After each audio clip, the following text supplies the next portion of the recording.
میں منیب صاحب کے میرے پہلے سوال کے جواب میں آپ اس وقت بات کر رہے تھے کہ خان صاحب کے حوالے سے اس چیز کو لنک کو کر دینا اور اس کو ایکچولی ایک ملٹری کورٹ کے اندر اس چیز کو لے کے جانا اس مچ more easier sad then done. تو لیکن سر لا از لا. اگر لا یہ کہتا ہے کہ جناب آپ کسی چیز میں انوالو تھے then you have to do it. یہ تو نہیں ہو سکتا اب آپ یہ کہیں جی because he is a political leader اور وہ ایک سیاسی جماعت کے بانی چیئرمین ہے, فارمر پرائم منسٹر, تو پھر ان کو چھوڑ دیا جائے. لیکن دین اگین ہسٹری میں آپ کے ایک فارمر پرائم منسٹر کے ساتھ جس قسم کے ٹرائلز ہوتے رہے اینڈ الٹیمیٹلی جو ہم نے اس کا اینڈ دیکھا, the history is not going to spare us then. کس طرح اس کو جج کیا جائے؟ بات یہ ہے منصور صاحب کہ میں it will set us on a very dangerous course also, اور میرے خیال میں it's going to set a very dangerous precedent as well.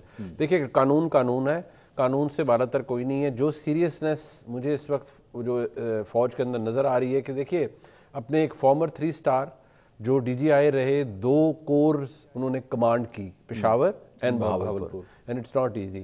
By the way جب وہ بہاولپور کور کمانڈ کر رہے تھے تو وہ اپنی کور چھوڑ کر اسلام آباد موجود تھے because apparently he had to sabotage General Asim Munir's appointment as army chief. There is also news he was not in his corps at that time. But now the issue here is کہ جو کچھ ہو چکا ہے فوج بحیثیت ادارہ ان کو spare کرنے کے لیے تیار نہیں ہے.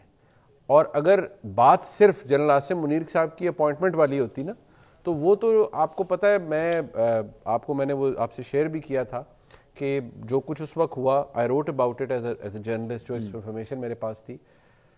لیکن یہ بات شاید اس سے بہت آگے چلی گئی تھی اور فیض حمید صاحب اکیلے یہ سب کچھ نہیں کر سکتے تھے اگر کوئی ڈرائیونگ فورس نہ ہو. میں اس کو ایزیوم کر سکتا ہوں جو اس وقت حالات ہیں. Who was the driving force ویسے؟ ایکچولی عمران خان نہیں, خان صاحب ڈرائیونگ فورس تھے یا جنرل فیض؟ کیونکہ ایک یہ بھی جو ہے وہ پایا جاتا ہے کہ ایکچولی خان صاحب جنرل فیض کو استعمال کر رہے تھے یا جنرل فیض عمران خان صاحب کو استعمال کر رہے تھے؟ وہ کہتے ہیں tax 2 to tango.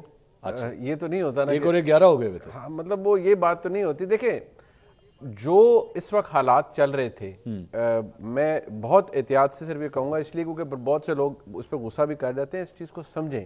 Imran Khan صاحب نہیں چاہتے تھے, انہوں نے ٹوتھ اینڈ نیل کوشش کی کہ نہ بنے جنرل عاصم منیر صاحب پاکستان کے آرمی چیف. فیض حمید صاحب کے اپنے مسائل تھے. یہ بھی فیکٹ ہے کہ نومبر کے آخر میں بے شک اس کو باجوہ صاحب نہ مانے لیکن اب تو اس کی کروبریٹنگ ایویڈنسز حد تک آ چکی ہے کہ اس وقت کے وزیر اعظم شہباز شریف صاحب کو رات کے ایک پہر میں یہ تھریٹ دیا گیا تھا کہ آپ یہ جو ہم بتا رہے ہیں یہ کریں نہیں تو ہم مارشل لا لگا دیں گے. ٹھیک, یہ سب باتیں تو اب وہ دیر آؤٹ ان دی اوپن نا, اب تو it's no longer a secret. So اب ایشو یہ ہے کہ ہم بے شک یہ مانتے رہے کہ نہیں فیض حمید صاحب عمران خان صاحب کو چلا رہے تھے ود ڈیو رسپیکٹ. جو ملٹری اسٹیبلشمنٹ عمران خان صاحب کو 2018 میں لے کر آئی اس وقت جنرل فیض حمید صاحب مائنڈ یو ڈی جی سی تھے ISI کے اندر.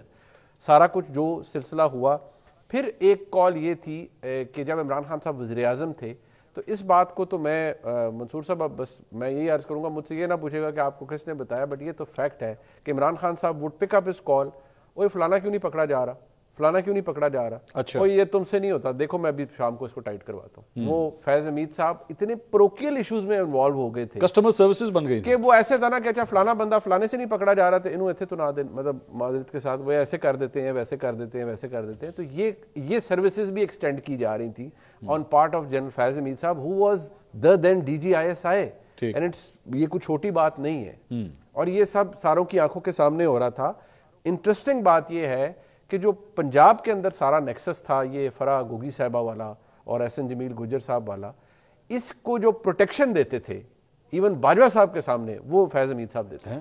فرح گوگی والے پورے گروپ کو دیتے تھے کیونکہ پوری فوج تو they were up to their neck کہ یہ جو فرح گوگی صاحبہ کا سارا نیکسس تھا اور جس میں سابق خاتون اول کی وہ دوست تھیں اور جو پنجاب میں ہو رہا تھا وہ کوئی لوٹ مار کسی سے چھپی ہوئی تو نہیں ہے نا جی, وہ ساروں کو پتا تھا یہاں کیا ہو رہا ہوتا تھا. تو فیض حمید صاحب would always protect her کہ نہیں جی وہ یہ ہے, نہیں ایسا نہیں ہے, وہ ایگزیجریٹڈ ہے, فلان ہے, یہ ہے, وہ ہے. بٹ having said that ایسا نہیں ہے کہ فیض حمید صاحب کوئی بھی شخصیت نہیں تھے, ان کا کوئی سیاسی کردار کسی معاملے میں نہیں تھا اور all of a sudden انہیں کسی چیز میں پھنسا دیا گیا ہے. ایسا بھی نہیں ہے کہ ہم آنکھیں بند کر کے مان لیں کہ دنیا میں ہر الز اور آڈز کے ساتھ انہی کا تعلق ہے. سو وی نیڈ ایویڈنس. لیکن ان کا اپنا مواد کافی ہے, وہ اپنا مواد کافی ہے, لیکن جو زور دیا جا رہا ہے نا وہ اس چیز کے اوپر ہے کہ وہ کوئی لون وولف نہیں تھے. اچھا وہ ان کے بتایا جا رہا ہے کہ وہ کسی کے بہیسٹ پہ یہ کر رہے تھے. وہ سپوزڈلی از عمران خان صاحب, بٹ میرے سامنے وہ ایویڈنس نہیں ہے. But knowing their connection in the history, that tells کہ ان کا بڑا قربت کا تعلق.